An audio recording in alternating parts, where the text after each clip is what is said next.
తిరుమలలో వీఐపీ దర్శన సమయంలో సంప్రదాయ దుస్తులు ధరించి వెళ్లాలనే నిబంధనను గాలికి వదిలేశారని టీటీడీ మాజీ చైర్మన్ భూమన కరుణాకర్ రెడ్డి విమర్శించారు. కూటమి ప్రభుత్వం అధికారంలోకి వచ్చిన తరువాత తిరుమలలో ఎన్నో అపచారాలు జరుగుతున్నాయని, చంద్రబాబు పాలనలో తిరుమలలో ఎన్నో అరాచకాలు చూశామని చెప్పారు. 6 మంది భక్తులు చనిపోయారని, 60 మంది గాయపడ్డారని, 4 సార్లు కొండపై ఎర్రచందనం దొరికిందని అన్నారు.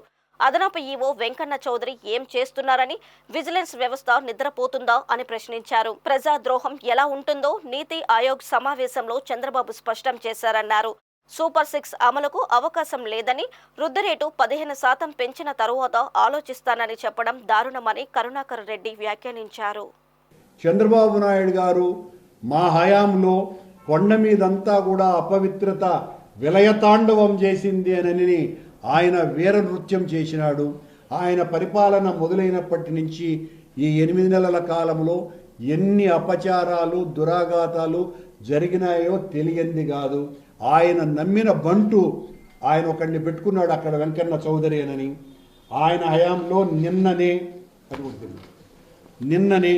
అక్కడ ఉన్నటువంటి సాంప్రదాయాలకు తూట్లు పొడుస్తూ ఎప్పుడో దర్శనానికి వచ్చేటువంటి వాళ్లకు విఐపి దర్శనాలు, బ్రేక్ దర్శనాలలో సాంప్రదాయ దుస్తులు ధరించాలా అన్నటువంటి నియమ నిబంధనలు చాలా స్పష్టంగా ఉన్నా కూడా ఒక మహిళ ప్యాంటు టీషర్టు వేసుకొని వైకుంఠం క్యూ కాంప్లెక్స్ నుంచి దైవ దర్శనం వరకు ఆమె వెళ్తుంటే ఏ ఒక్క అధికారి కూడా పట్టించుకోలేదు అనంటే విజిలెన్స్ నిద్రపోతోంది.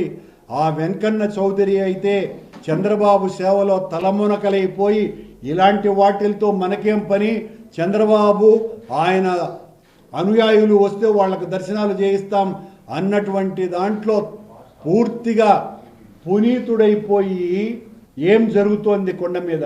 సరిగ్గా 20 రోజుల క్రితం తొక్కిసలాటలో 6 మంది చచ్చిపోయినారు. లడ్డూ కౌంటర్ దగ్గర అగ్ని ప్రమాదం జరిగింది. ఒక బిల్డింగ్ కొండ మీద బిల్డింగ్ పైనుంచి పడిపోయి ఒక బాలుడు మరణించినాడు.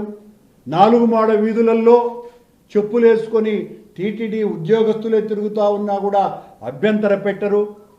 చికెన్ మటన్ బిర్యానీలు అక్కడే కొండ మీదనే రామ్ బగీచా గెస్ట్ హౌస్లోనే స్వామి ఆలయం ముందనే దొరుకుతాయి. మందు తాగుతూ మందు బాబులు పట్టుబడుతున్నారు. మందు నిరాటంకంగా కొండ మీదకి తరలుతోంది. ఎర్రచందనం దొంగలు ఇప్పటికీ వీళ్ళ లెక్కల ప్రకారమే 4 సార్లు పట్టుకున్నారు. ఇది చంద్రబాబు గారి హయాంలో కొండ మీద జరుగుతున్న పాపాల పుట్ట. దీనికి సమాధానం చెప్పమని సనాతన ధర్మ పరిరక్షణ ఉద్యమ నిర్మాత అయినటువంటి పవన్ కళ్యాణ్ గారు ఎందువల్లంటే ఆయన తిరుపతిలోనే దీక్ష పుణ్యాడు. సనాతన ధర్మాన్ని పరిరక్షించటమే ధ్యేయము, మేమంతా కొండను సర్వనాశనం చేసినాము అని చెప్పేటువంటి పవనానంద స్వామి ఇలాంటి వాట్లకు మరీ ఎక్కువగా మీరు సమాధానం చెప్పమని మిమ్మల్ని డిమాండ్ చేస్తున్నాం.